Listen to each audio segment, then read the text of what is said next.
दर्शकों नमस्कार। दर्शकों, आज हम बात करेंगे दांतों की। जैसा कि हम सभी जानते हैं कि दांत हमारे चेहरे का एक महत्वपूर्ण अंग होता है। चेहरा ही नहीं, पूरे व्यक्तित्व को निखारने में दांतों का एक बड़ा महत्व होता है, रोल होता है। क्योंकि अगर आपके दांत अच्छे हैं, आपका चेहरा अच्छा होगा, और जब आपका चेहरा अच्छा है तो पूरा व्यक्तित्व ही अच्छा लगेगा। और साथ में ही दांत की अगर आप केयर नहीं करेंगे तो उसमें बीमारी हो सकती है। अगर दांतों में कोई कीड़ा लग जाता है या बीमारी होती है तो उससे आपका डाइजेशन प्रभावित होगा और बहुत सी दर्द होती है, बहुत सी समस्याएं आती हैं। तो इन सब बातों से कैसे निपटें, दांतों को कैसे अच्छा रखें, इन सब पर चर्चा करने के लिए हमारे साथ डॉक्टर आशुतोष अग्रवाल जी हैं। वो आपको सब बताएंगे कि दांतों की कैसे केयर करें, कौन कौन सी बीमारियां दांतों में हो सकती हैं। तो हम डॉक्टर आशुतोष जी को हम आमंत्रित करते हैं।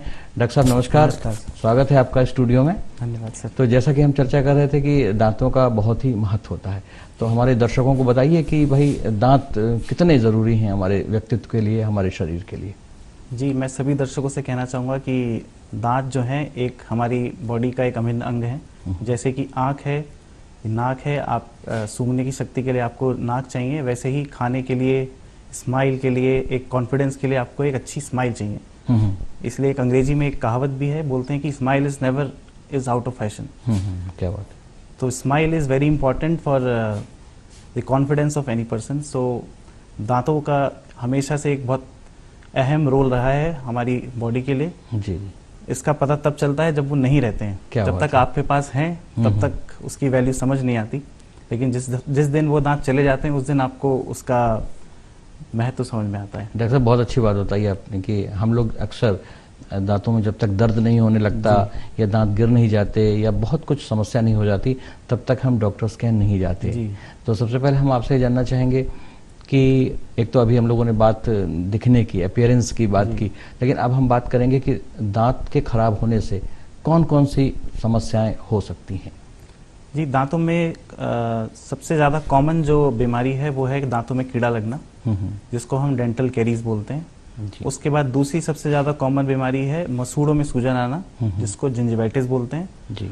और तीसरी जो आमतौर पर मैं देखता हूँ कि सभी जनता को, पूरे देश में सबको सबसे ज़्यादा जो अफेक्ट करती है, प्रभावित होती है, वो चीज़ है पायरिया।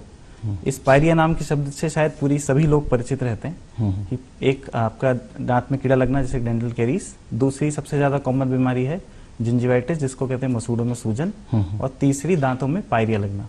ये तीन सबसे ज़्यादा कॉमन देखे जाने वाली परेशानियां हैं। तो हम इस पर विस्तार से चर्चा करेंगे आगे, लेकिन सबसे पहले हम जानना चाहेंगे कि जो बच्चे होते हैं, यानी जो हमारे दांत बचपन में निकलते हैं, उनमें तमाम सारी समस्याएं आना शुरू हो जाती हैं।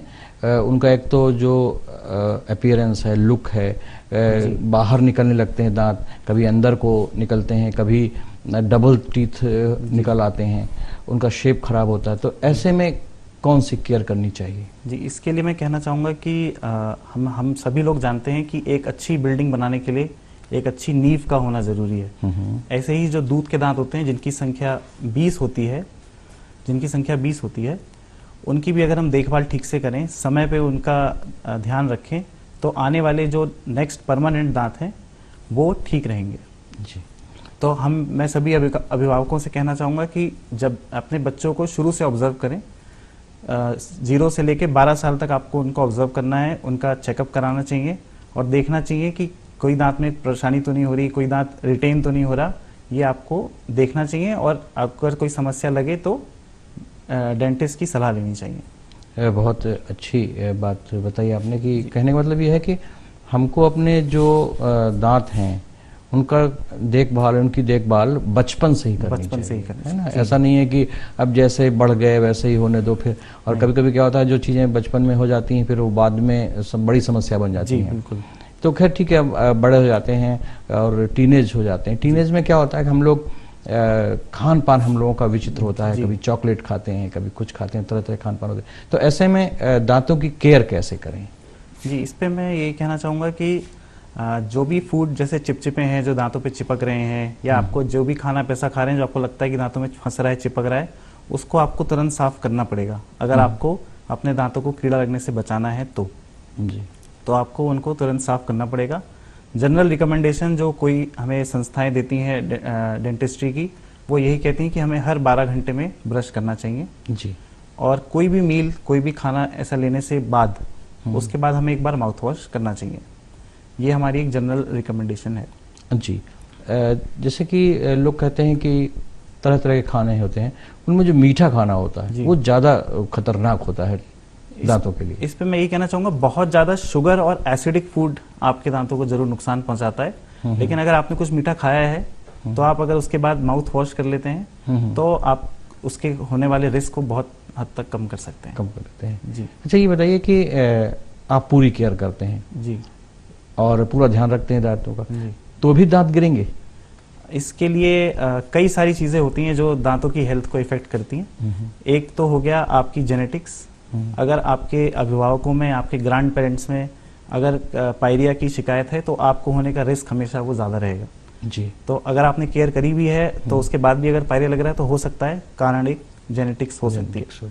दूसरा कारण, अगर आप बहुत ज्यादा तनाव की स्थिति में रहते हैं तो आपके दांतों पे भी उसका फर्क पड़ता है। अच्छा। तीसरा, अगर आपका न्यूट्रिशन प्रॉपर नहीं है, आपने ब्रश तो 2 बार किया, आपने माउथ वॉश भी किया, कहने तब भी मेरे दांत खराब हैं, तो उसका कारण हो सकता है कि आप जो खान पान ले रहे हैं उसमें न्यूट्रिशन की कमी है। क्योंकि दांत भी कहीं ना कहीं कैल्शियम, मैग्नीशियम, कई तरह के ट्रेस मिनरल्स और चीजों से बनते हैं, तो उसका अगर रिप्लेनिशमेंट दांतों तक नहीं पहुंचेगा तो भी आपके दांत खराब होने की संभावना रहेगी।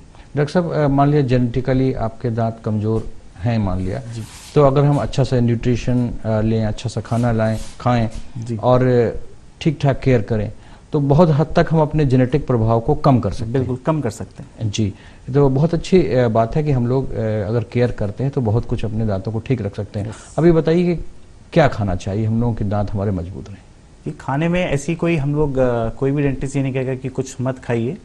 खाने में हमारी कोई परहेज नहीं है। हाँ, लेकिन acidic drinks like Cola drinks जो होती हैं, बहुत ज़्यादा एसिडिक फूड है, बहुत ज़्यादा हाई शुगर कंटेंट वाला फूड है, उससे दांतों पे हेल्थ पे फर्क पड़ता है। डॉक्टर साहब, क्या खाएं? अगर मतलब जैसे कि कैल्शियम होता है जी, किन खाद्य पदार्थों में कैल्शियम, दूध वगैरह?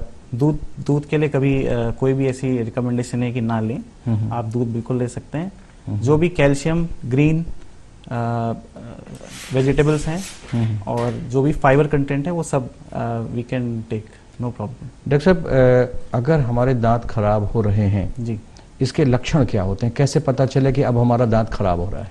जी, मैं सभी से ये कहना चाहूँगा कि बहुत आसान तरीका है। किसी भी व्यक्ति को अगर अपने दांतों का चेकअप करना है, सुबह उठें, जब आप ब्रश करें तो मिरर में एक बार अपने सारे दांत खुद ही देखें। अच्छा। अगर उसमें आपको कहीं कालापन लग रहा है, कहीं दांत कोई टूटा हुआ है, तो आप डेंटिस्ट की सलाह जरूर लें। दूसरा, आपको जो लक्षण मिलेंगे वो लिखेंगे कि दांतों में कभी आप कुछ ठंडा ले रहे हैं तो एकदम जोर से ठंडा लग रहा है, खाना खा रहे हैं तो खाना दबाने पे दर्द हो रहा है, तो ये शुरुआती लक्षण है। मसूड़ों से खून आना, दांतों का हिलना, ठंडा गर्म लगना, ये सब दांतों में हुई समस्याओं के लक्षण हैं।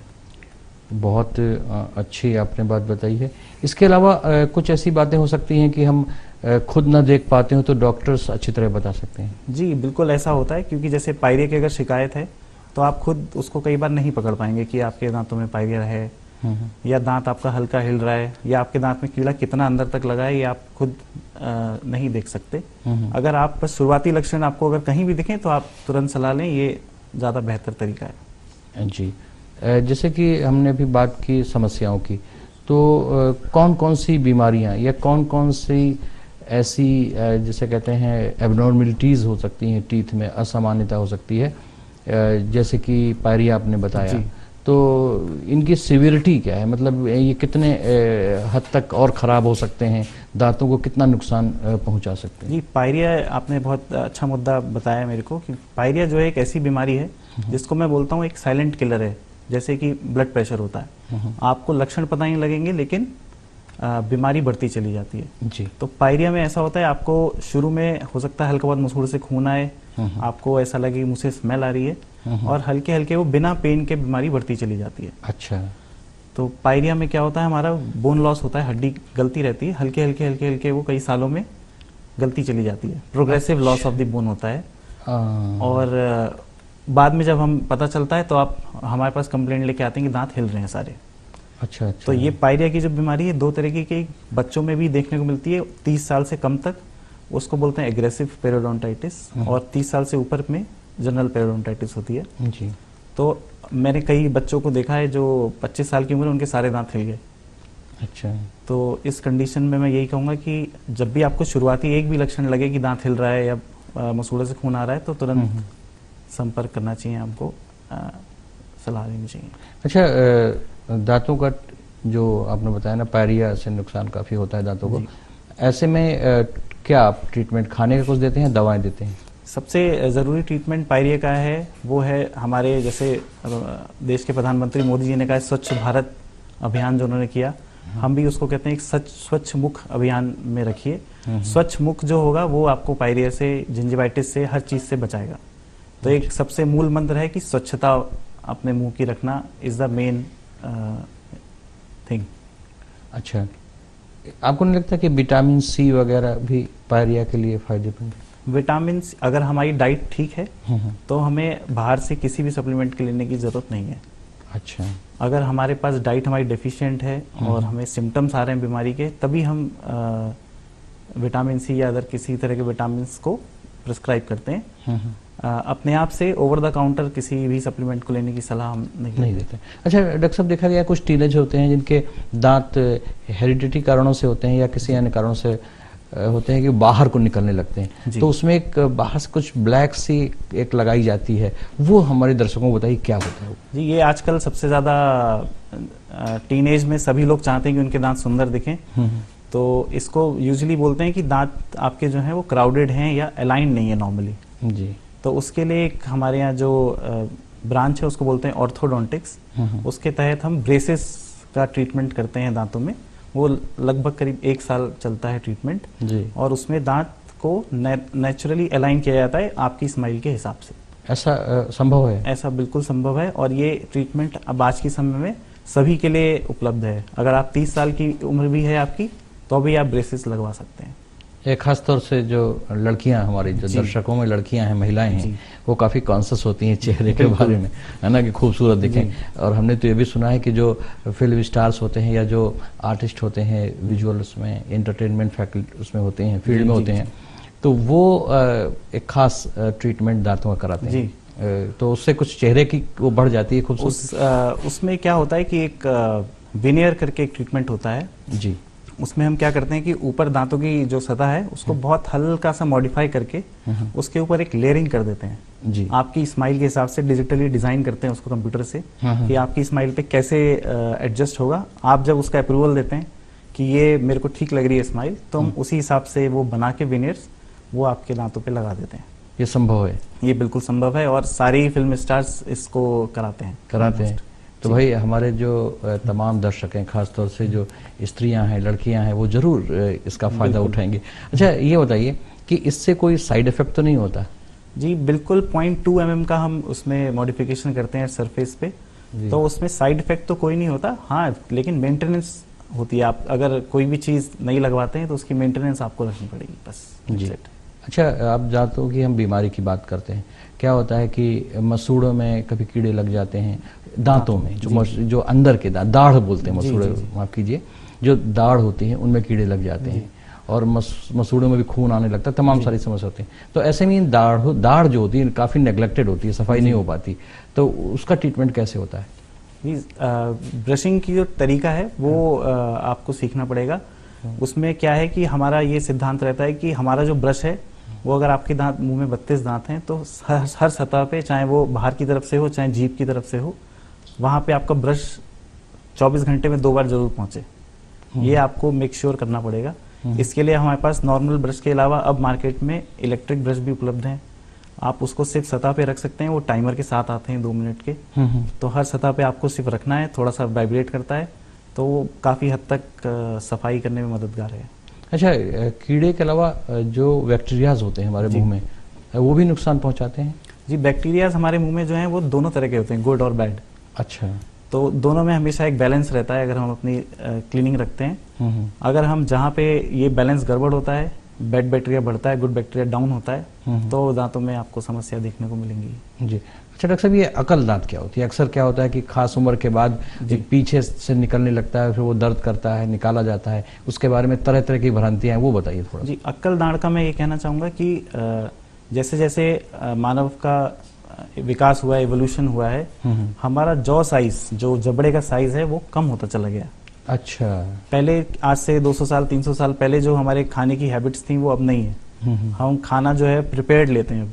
जी जी। चाहे मिक्सी में चला के खाएंगे, ऐसा खाएंगे जो आराम से वीकेंड चबा सके। पहले हम रॉ खाना खाते थे तो हमारे जबड़े का साइज उस हिसाब से था। अच्छा अच्छा। तो जबड़े का साइज कम होने की वजह से जो अक्कल दाढ़ें हैं बहुत सारे लोगों में देखने को मिलती है कि वो निकलती ही नहीं है।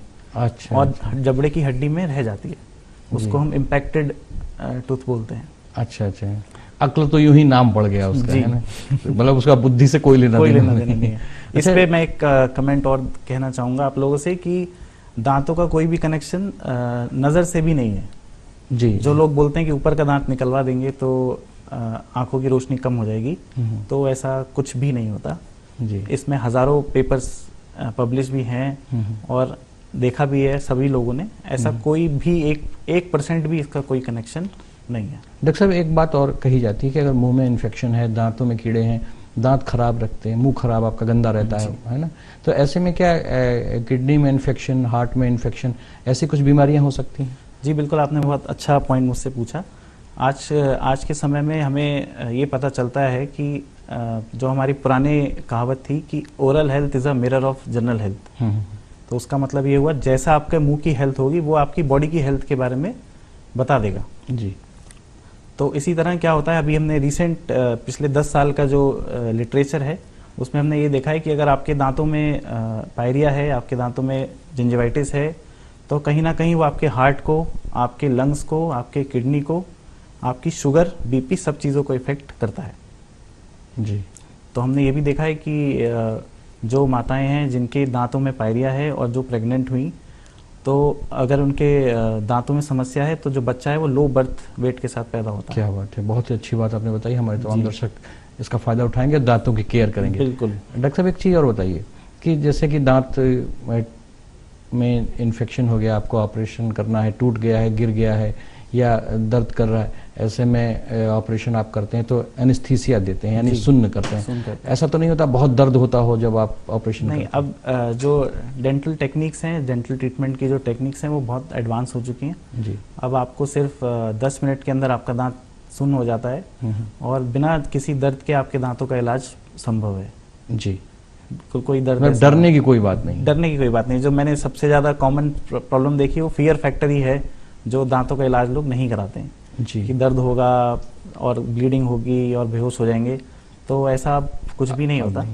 बिल्कुल सेफ, 100% सेफ प्रोसीजर्स हैं, कोई प्रॉब्लम नहीं। अच्छा डॉक्टर साहब, मान लिया कि किसी ने केयरलेस के कारण, मतलब केयर नहीं करी दांत को, दांत गिर गए और उस जगह स्पेस हो गया, तो क्या नया दांत लग सकता है? जी, नया दांत लगाने के कई तरीके हैं। जो सबसे लेटेस्ट एडवांस तरीका है उसको हम डेंटल इम्प्लांट बोलते हैं। उसमें हमें कृत्रिम दांत की जड़ जो है वो हड्डी में लगा देते हैं और वो हड्डी मैच्योर होने के बाद उस पर हम दांत लगा देते हैं, just like a natural tooth. अच्छा, उस दांत की सीमाएं क्या होती हैं? क्या उससे हम गन्ना चूस सकते हैं या चने खा सकते हैं? नहीं खा सकते? जी, मैं ये कहना चाहूँगा इस पे कि अवॉइड करना बेटर रहेगा। जी जी, खा सकते हैं लेकिन आपको जो नॉर्मल फंक्शन है उसके लिए हमने दिया है। हम आजकल बिल्कुल मना करते हैं कि आप गन्ना खाइए दांतों से। दूसरा, हम मना करते हैं कि बिल्कुल कोई भी कोला की बोतल वगैरह दांतों से ना खोलें। उसके लिए आपके पास ओपनर है। Don't use your teeth for adventure, दांतों के साथ ना करें, बिल्कुल ना करें। बहुत अच्छी बात आपने डॉक्टर बताई कि जो आधुनिक विकास हुआ है दांतों में काफी हुआ है जी। और लोगों में एक और भ्रांति है कि बहुत ज्यादा लाखों रुपए खर्च होते हैं दांतों में लगाने में, ठीक कराने में। आपको क्या लगता है, सही है ये बात? इस मामले में यही कहना चाहूंगा कि हाँ, प्रोसीजर्स में मटेरियल की कॉस्ट बढ़ी है, लेकिन अगर आप बाकी देशों से, पश्चिमी देशों से या यूरोप से कंपेयर करेंगे तो सबसे सस्ता इलाज पूरे विश्व में अगर होगा तो वो भारत में ही है।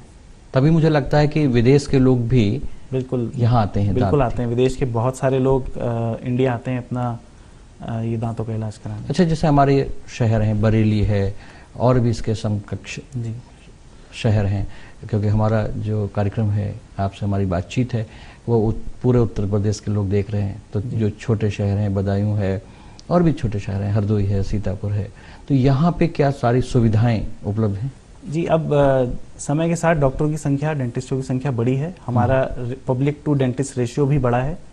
तो जिला स्तर पे और जिला से नीचे के शहरों पे भी डेंटल ट्रीटमेंट आराम से अवेलेबल है। सभी के पास आप जाएंगे तो आजकल डिजिटल एक्सरे भी है, सभी के पास रूट कैनाल करने की फैसिलिटी, फिलिंग की फैसिलिटी, इम्प्लांट्स की फैसिलिटी हर शहर में ऑलमोस्ट उपलब्ध है। अच्छा, बुजुर्ग जो लोग होते हैं, काफ़ी एज हो जाती है, उनके दांत नेचुरली थोड़ा सा गिरने लगते हैं, तो क्या आप पूरे दांतों में जैसे वो दाढ़ है और आगे के दांत हैं, ये उनको प्लांट कर देते हैं? जी, ये जो डेंटल इम्प्लांट्स हैं बने ही ऐसे लोगों के लिए हैं जिनके दांत नहीं हैं, ठीक है। तो पहला पॉइंट ये है कि बने ही उन लोगों के लिए, तो ऐसा नहीं है कि वो नहीं करा सकते, उन्हीं के लिए ही इनको डेवलप किया गया है। तो मैंने ये देखा है कि जो बुजुर्ग ऐसे हैं जो डेंचर की मदद से खाते हैं, जो जबड़ा होता है वो आर्टिफिशियल जबड़े की मदद से खाते हैं, और जो इम्प्लांट की बात खाते हैं, तो उसमें करीब 30 गुना का फर्क होता है फोर्स का। तो जो खाना वो 1 घंटे में खत्म कर पाते थे, वो आज 15-20 मिनट में वो अपने इम्प्लांट्स की मदद से खा सकते हैं।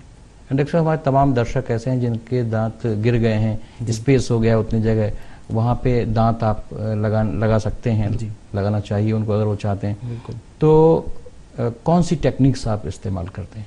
ये हमारे पास जिसको बोलते हैं फिक्स प्रोस्थेसिस, जिसमें एक हम कैप, जिसको जनरली टर्म में बोलते हैं कैप, वो हम दांतों में लगा सकते हैं, जिसको ब्रिज या कैप करके हम स्पेस क्लोज कर सकते हैं। दूसरा हम इम्प्लांट्स की मदद से कर सकते हैं।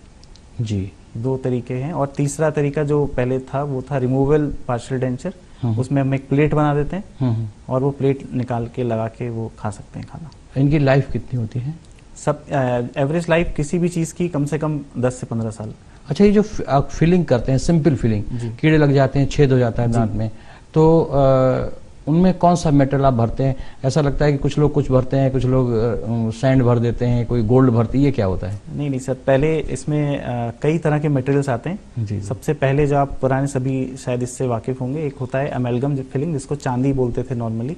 अब उससे काफ़ी एडवांस मटेरियल्स हमारे पास हैं, जिसको रेजिन और कॉम्पोजिट बोलते हैं, जो दांत के कलर के होते हैं। हाँ। दूसरी बात, उसको हम तुरंत सेट हो जाते हैं, तो आपको खाने में कोई परहेज नहीं है, आफ्टर फिलिंग तुरंत आप खा पी सकते हैं। इसके अलावा अगर हम हंसते हैं तो अगर उसमें जैसे मान लिया कभी कभी ये चांदी भरते थे या कोई और पदार्थ भरते थे, तो वो बड़ा भद्दा लगता था। जी। अब दिखाई नहीं देता। अब हम पे जितनी भी फिलिंग्स हैं दांत के कलर की, दांत के शेड की भी हैं। अच्छा। हम पे अगर 26 शेड हैं आपके दांत में, अगर तो 26 तरह के शेड्स के भी फिलिंग मटेरियल हैं हम पे।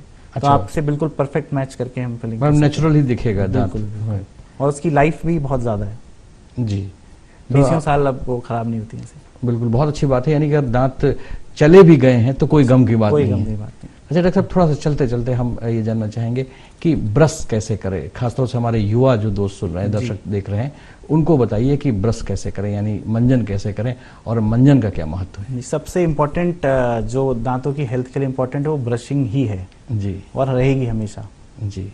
तो मैं यही कहना चाहूँगा सबसे, कि सबसे पहले आपको साल में हमेशा, मतलब रेगुलरली आपको अपने मिरर में चेक करना चाहिए खुद से, सेल्फ एग्जामिनेशन जिसको बोलते हैं। खुद से ऑब्जर्व करिए आपके कहीं दांत में टूटा तो नहीं है, कीड़ा तो नहीं लगा है, कहीं मसूड़े फूल तो नहीं रहे। ये आपको सबसे पहले खुद ऑब्जर्व करना है। दूसरा, आपको 24 घंटे में 2 बार ब्रशिंग करनी ही करनी है। जी। हर 12 घंटे के गैप पे आपको ब्रश करना है। ब्रश करने के लिए आपको सबसे इंपॉर्टेंट है कि ब्रश आपका थोड़ा सॉफ्ट होना चाहिए, और आपको बहुत हार्ड ब्रशिंग नहीं करनी है। ये ऐसे दांतों पे रगड़ने की जो टेंडेंसी है लोगों में, वो गलत है। हमें सिर्फ दांतों के ऊपर से जो सतह के ऊपर जो गंदगी चिपक गई है खाने की वजह से, वो हटानी है। डॉक्टर साहब, आपने बहुत ही अच्छी बातें बताई। हमारे दर्शक न सिर्फ अपने दांत बचा पाएंगे, और यदि किसी कारणों से यदि दांत गिर गए हैं या कुछ प्रॉब्लम आई है तो उसका भी क्योर, उसका भी इलाज कर पाएंगे। तो डॉक्टर साहब, आप हमारे स्टूडियो में आए, आपने बड़ी अच्छी जानकारी दी, इसके लिए बहुत बहुत धन्यवाद। Thank you sir.